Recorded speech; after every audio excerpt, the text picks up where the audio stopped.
ဒါလေးတွေကနေရေးတွေဒါလေးသိချမှာဒီရှိအုပ်တွေကဖိရချေကြပြီးအနောက်ပိုင်းကျရင်ဗာခေါင်းနဲ့လိုက်အစပိုင်းအဟုတ်ကြီးခေါ်တာလဲအောင်ခေါ်တယ်ကျတယ်ကောက်ကူးလိုက်လို့ဟိုကနည်းနည်းထူတောင်ဖြစ်လာပြီးဆိုသူကပြန်ကျွေးတော့တောက်လျှောက်ကျွေးတယ်မဟုတ်ကြတယ်ကြတိုင်းလဲအောင်ခေါ်တော့အော်အောင်ခေါ်တယ်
ဟုတ်တယ်မှတ်တမ်းယူနေတာသူတို့အသက်ကိုထွေထူးပြောကြမလို့နေတိုင်းမှတ်တမ်းယူရတော့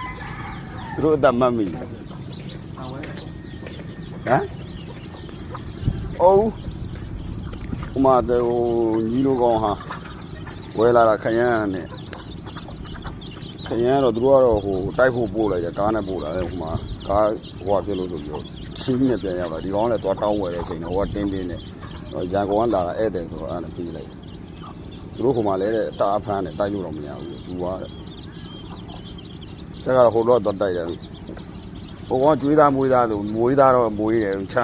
ထဲလောက်ပြီးစားရေးဆွတ်ကြည့်တယ်ကြက်ဝတ်တုတ်ပြီးတယ်45လောက်ကြာတုံးလုံးလဲပေါ့ကိုကခုတ်ပြီးတော့ကိုကကောက်လိုက်ပြီးကိုသက်ပြီးရတယ်ကျွန်တော်ကြီးရောက်တယ်မလဲကြတာ